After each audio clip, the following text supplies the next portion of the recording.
Yes.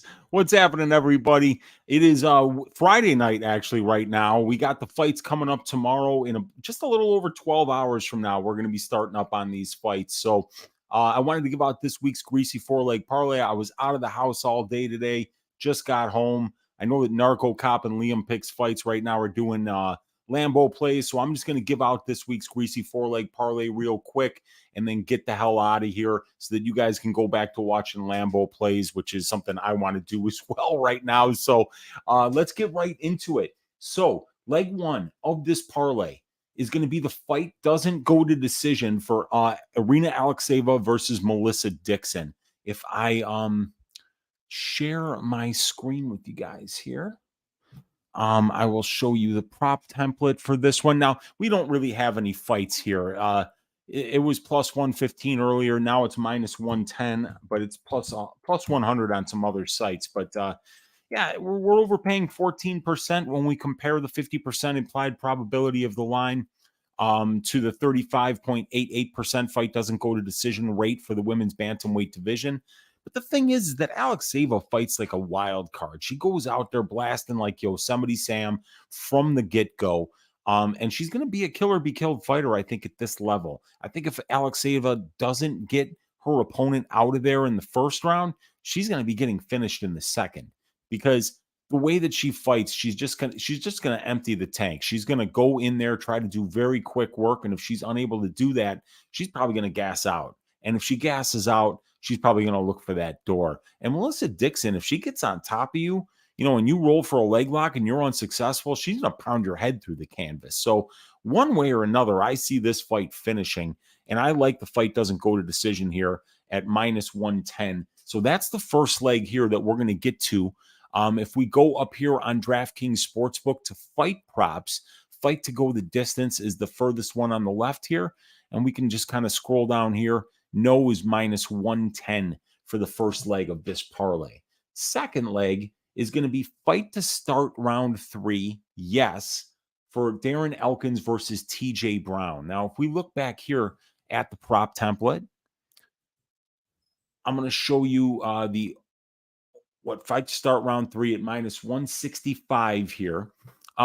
This is what we call a trifecta bet on the template. It means that when all 3 comparisons that we do in order to determine value are coming out plus EV here. So the price of the line is 62.26%. 65.3% of featherweight fights do start round 3. So that's a 3% discount that we're getting right there. For Darren Elkins in the UFC since the year 2013, 16 of his 21 fights have went to round 3, have started round 3. And for TJ Brown at the UFC level, it's 5 of 7. So if we add those two numbers up, we got a 28 fight sample size at the UFC level for these guys. 75% of that sample size is going to round 3, is starting round 3. And we're only paying 62.26% on the line. And then when we take that 75% fight starts round 3 rate and we compare it to the division benchmark, which is 65.3, we see that these guys are going over that rate 10% of the time. So we like this bet. It's underpriced. And I think stylistically it's likely to happen. Look, TJ Brown sucks. He doesn't belong here. He's got 10 professional losses. A lot of them to really bad fighters. Makes constant errors. He's not really that hard of a hitter on the feet. And he's not a dangerous submission grappler that's going to submit a guy like Elkins, who's been submitted once in his career in something like almost 40 fights. And that one time that he did get submitted was by Charles Oliveira. So, yeah, I like this one a lot. I think there's a lot of value in this line. It's certainly underpriced. It's a trifecta bet on my prop template, so we never ignore that. That is going to be the second leg. Leg number 3, another fight to start round 3. Yes, it's going to be Petrosky versus Pereira. But first, let's add this one. If we go up here to round props, to start round X up here in the middle, and then we're going to go down to Elkins versus Brown, fight to start round 3, yes, is minus 165. The next one is going to be fight to start round 3, yes, minus 110 here for Petrosky versus Pereira. Once again, we're going to go to the prop template. and we're going to look at the pricing of this line. So we're looking at a fight to start round 3 was minus 120. Now it's only minus 110. There we go. So overpriced by 0.68%. So fight starts round 3, priced at 52.38%. We're only paying 51.7% on the line. 4 of 5 fights for Petrosky in the UFC have started round 3. 7 of 8 for Pereira. Neither one of these guys is really finishing fights. And Petrosky's getting his finishes late in fights. So 11 of 13 fights, or 84.62%, are seeing round 3 between these two guys in their UFC careers. So we got a decent sample size here, and we're way underpaying. 32.23% when we compare this number, the rate which they start round 3, with the price of the line, and 33% here when we compare this number with the divisions start round 3 rate. So yeah, I mean, of course Pereira can knock out Petrosky. Of course Petrosky could get to a dominant position and get a ground and pound finish, or get a submission finish. But we're trying to find lines which are going to fatten up our parlay, but at the same time are underpriced. And with this one, we really get both. We're paying a very low implied probability of 52.38% for leg 3. It gets us, if it gets this parlay up to plus 485, and it gives us the opportunity to hedge out on a fat leg for the 4th leg. That leg is going to be fight doesn't go to decision for Yusuff versus Barboza. So these guys have never been 5 rounds in the UFC. Barboza has been scheduled for 5 rounds 3 different times. All 3 of those fights finish inside the distance, a couple of them early, and one of them did go to round 5 where Kevin Lee got a finish over Barboza. Both of these guys hit hard, and both of these guys have been knocked out before. Sadiq Yusuff a long time ago, but Barboza has been knocked out 3 times just in the UFC. So, and we've seen Sadiq be stunned, be put on a stanky leg more than a few times at the UFC level. So both of these guys hit extremely hard, and I think that somebody over the course of 25 minutes is going to land a big shot, and somebody's going to get served here, and this fight's going to finish inside the distance. The line is kind of steep, but like I said, it gives us something to hedge out on here. Minus 250 here for the fight doesn't go to decision.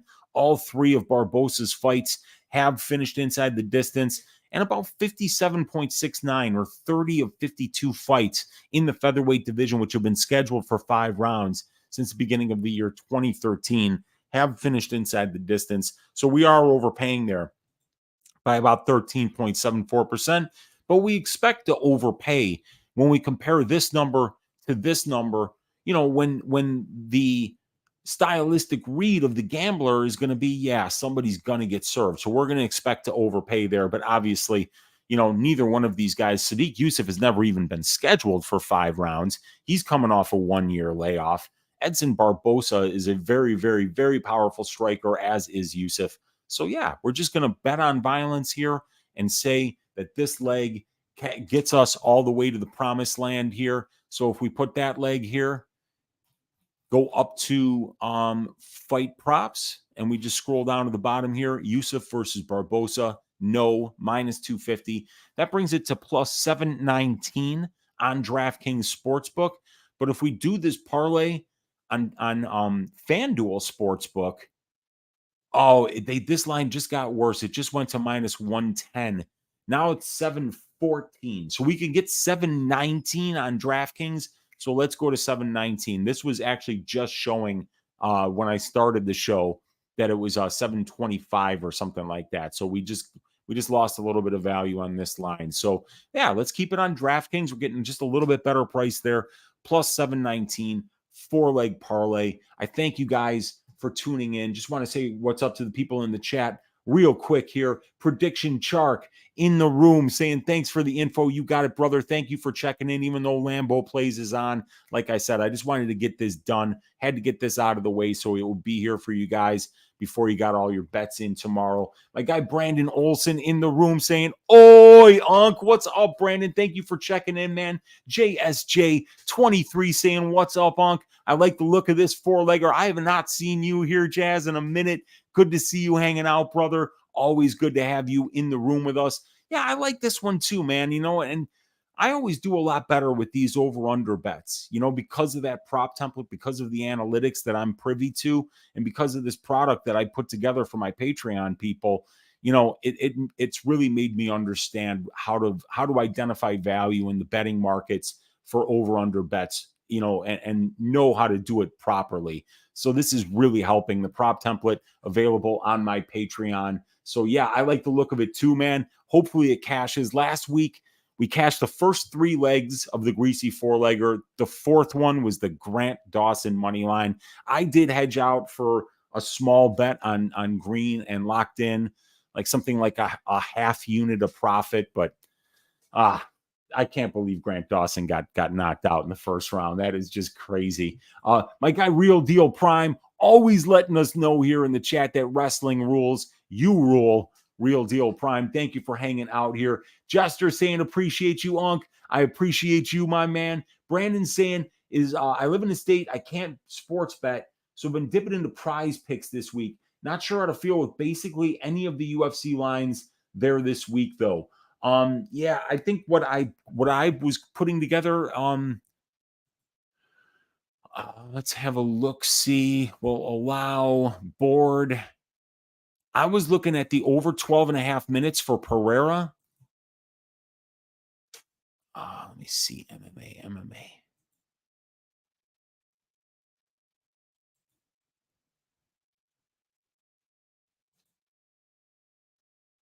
MMA. Really? There it is. Finally. My God.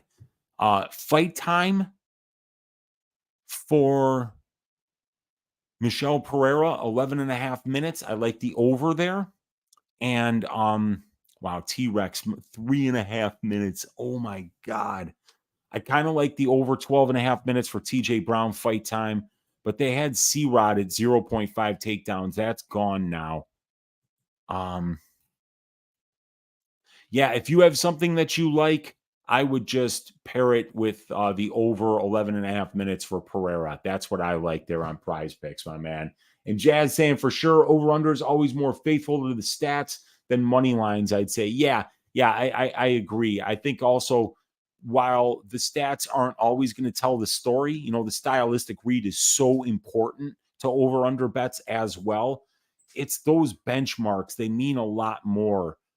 Because stylistic reads can get in the way sometimes because just when variance happens, like for instance, if Emily Ducote and Ashley Yoder finishes inside the distance, it'll be the first time that either one of their fights has ever finished inside the distance in the UFC. 13 total fights, so it's always wild, when variance rears its head, and it's gonna happen regularly. But I think the over-under analytics that I have on the prop template really kind of just gives you benchmarks, and it gives you an understanding of how much you're paying, which is so important. And Brandon's saying, appreciate it. I'll try and take a look and find something to pair with that. Yeah, hopefully we find something, because I don't know if I like anything else here yet. The Jonathan Martinez over 11.5 fight minutes, I kind of like that one too. But either way, you guys, I appreciate you guys hanging out. I'm going to go watch Narco Cop and Liam picks fights on Narco Cop's channel. I normally would never go live when they're live, but I just wanted to get this out real quick. So thank you guys for hanging out. If you're live with me right now, please hit that thumbs up. Please hit the subscribe if you haven't already. And please consider joining the Patreon, where you get access to all these stats that you saw here on today's show. And if you love my work, it's a great way to support me and make sure that I keep coming here on YouTube for free to provide this great content for you guys. Let's stack cashed tickets like flapjacks for UFC Vegas 81. Have fun watching the fights. And I'll be on Pub Sports Radio tomorrow for the live watch along. I'll also be on Brady's DFS by the Numbers best bet show before the fights start. and also Sunday night, 6:15 Central Time, Pub Sports Radio for Stat Diggers, myself and DFS by the Numbers. Be there. We'll talk to you guys soon. Have a great time watching the fights, and let's stack them high. Take care, everybody.